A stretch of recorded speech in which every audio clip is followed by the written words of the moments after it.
Hi, my name is Sarah Bassine, and I'm currently a grade 11 student studying at Bill Crothers Secondary School, in which I'm studying a variety of courses such as anthropology, English, physics, and photography. As my high school journey slowly meets its end mark, I've grown to appreciate the English subject and want to pursue a career in which English is seen as a highly commendable component of it, such as becoming a journalist, an author, or a blogger. This grade 11 university English course has broadened my knowledge and understanding through the process of analyzing various forms of literature and applying it towards our own written pieces. However, in order to reach this stage, mistakes and errors were made, and this can be thoroughly seen in one of our major assignments, the V for Vendetta essay, in which I examined the likes of V and how he is depicted as an antihero in the movie. A rough copy was written to guarantee all mistakes and errors can be addressed and not repeated, allowing the good copy to be the best it could be.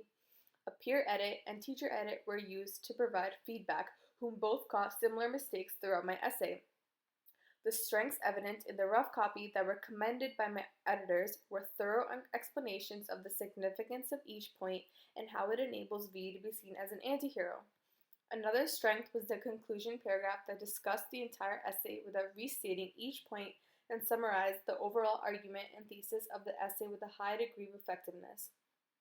On the other hand, one major mistake found was that points were unclear and weren't emphasized enough, therefore required clarity, as well as some pieces of evidence weren't as specific as well.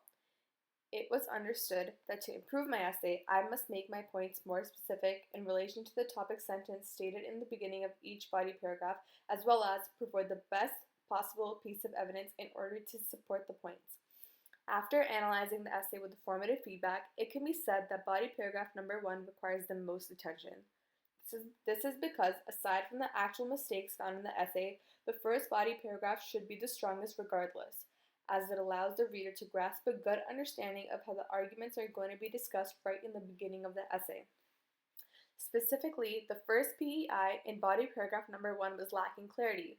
My point states that this antihero demonstrates a constant level of rebellion for the government system as a result of his beliefs. In essence, meaning that V's rebellion is fueled by what he believes in. I proceeded with a piece of evidence depicting his rebellion against the corrupt government and explained how this shows importance in relation to the point. However, the importance portion was not defined and was questionable whether I'm talking about either V's beliefs, rebellion, or courage. The second PEI found in body paragraph number 1 was lacking a strong piece of evidence to back up my point. This piece of evidence was describing a scene rather than using an actual quote. However, its description was not specific enough.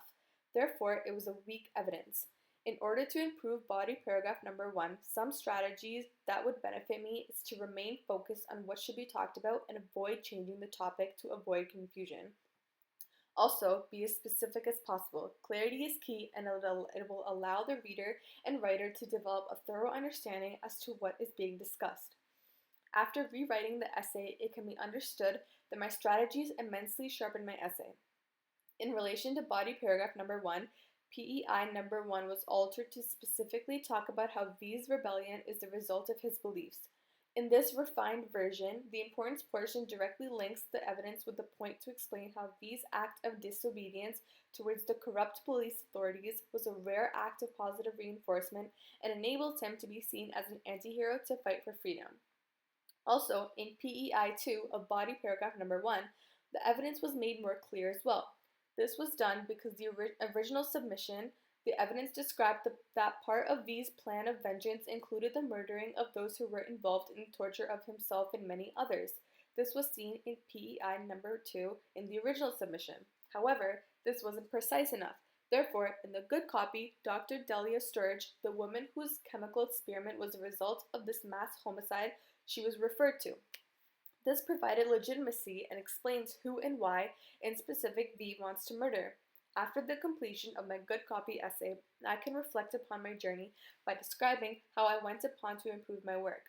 Through the utilization of the formative feedback from a peer edit and a teacher edit, questions for clarification on the basis of the formative feedback were asked to guarantee why it's incorrect, and lastly, I put myself in the reader's shoes to see where confusion may arise. All in all, I am happier with my polished version. This is because when I read it back, my components that make up each body paragraph emphasize on the overall idea, allowing the reader to formulate and agree with my opinion that V is in fact the anti-hero in the movie V for Vendetta. Thank you for listening.